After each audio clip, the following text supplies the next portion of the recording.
mong'anyo. Koso jomage mong'anyo. Wane mong'anyo. To ung'anyo nikech pek ma uyudo, chudo ma sirkal, orak maru, koso chal nade nyaka sani. Bende gimolosi kaluongo ni SHA tiyo? SHA an kaka nene, nitie kaka otiyo kod koko koti. To kaka jakom owacho kae, nokete kiwango moko. Anyalo medo kendo kiwango mar 3. Kiwango mokwongo osewacho. Iyudo ka koro kaka an ng'ama daktari. Aneno ka jo Migori kacha wuoyo. Aya tiyo Migori, osiptal kanyo. An daktari madil gi piem. To iyudo ka an chopo kama koro an ok anyal thiedhora gi SHA. Nikech ang'o? An ing'ada e dwe. To king'ada e dwe, tiyudo ka salary monego bed ni chuli dwe ka dwe kokadho tarik 7 ko salary no chelewa kata obudho koko chule to SHA ok ti. Koro matiende ni ok inyal dhi e osiptal moro amora e Kenya kae mondo iyud thieth.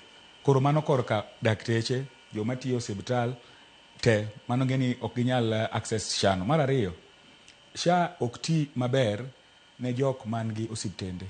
To ing'eni joma nigi osiptende gin mana jok matiyo osiptal kaka wan dakteche gi jogo te nurses, jogo te nigi jomoko nitie ma gin gidoke gimiluongo ni private practice. Koro iyudo ka seche moko kaka ne daktari wacho kanyo, siling 1,000.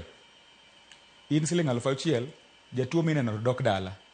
Obiro ka nene kende siling 300. Mani ngeni an poko oneno daktari ma kawaida 300. Daktari ma kawaida okele ira kata obiro direct ira 500. Ei 500 ni iseore odhi e lab.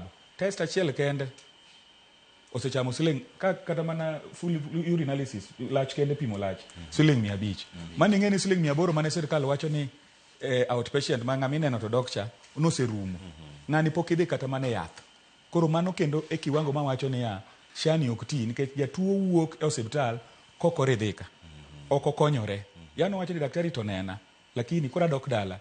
Pim mano nyisa ngunda pim chorumo. Nonego chako pim na kendo remo, ng'i kiwango mar remo, ok nyal pimore. Nikech onge pesa. Nikech onge pesa. Tinyise ni bendo osurumo. To geni ok inyal chaki duogo kendo kiny. Ok bi yie ni SHA ok bi yie. Kamano, iwacho ni kinde ma magi timre duto